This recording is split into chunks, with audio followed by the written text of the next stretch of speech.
അനുഗ്രഹങ്ങൾ ജീവിതത്തിൽ വന്നാലും അതിന് ഉടനടി നന്ദി ചെയ്യുകയാണ്.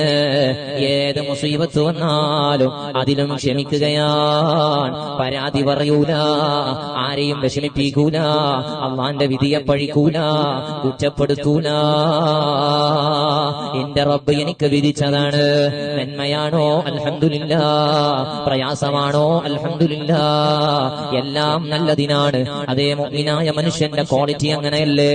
ഇദാ സാബതുഹു സറാഉ ശകർ, അവൻക്ക് സന്തോഷം വന്നാൽ അവൻ നന്ദി ചെയ്യുന്നവനാ. വഇന്ന സാബതുഹു ദറാഉ ഫസബർ, എന്തെങ്കിലും ബുദ്ധിമുട്ട് വന്നാൽ, പ്രയാസം വന്നാൽ അവൻ ക്ഷമിക്കുന്നവനാണ്. അല്ലാഹ് തന്നതല്ലേ, എന്നെ പരീക്ഷിക്കാനാ, അല്ലെങ്കിൽ ഇതിലും വലിയതൊന്ന് തടയാനാ, ചെറുത് തന്നിട്ട് എന്നെ പരീക്ഷിച്ചതാ. മുഅ്മിനായ മനുഷ്യന്റെ ഖൽബ് അങ്ങനെയാണ്. അവൻ പ്രയാസം വന്നാലും സന്തോഷം വന്നാലും അവൻ നന്ദിയുള്ളവനാണ്, പരാതി പറയുന്നവനല്ല.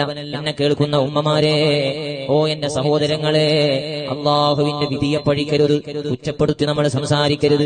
എനിക്കെന്താ ഇങ്ങനൊക്കെ, എപ്പോഴും മുസീബത്താണല്ലോ, ഒന്ന് കഴിയുമ്പോ ഒന്നാണല്ലോ. എന്റെ റബ്ബെന്തേ എന്നോട് ഇങ്ങനെ, ഞാൻ എന്തേ ചെയ്തത്, ഞാൻ എത്രയാ നിസ്കരിച്ചത്, ഞാൻ എത്രയാ സ്വതക്ക കൊടുത്തത്, എന്നിട്ട് എനിക്ക് എപ്പോഴും ഇങ്ങനെ തന്നെയാണല്ലോ.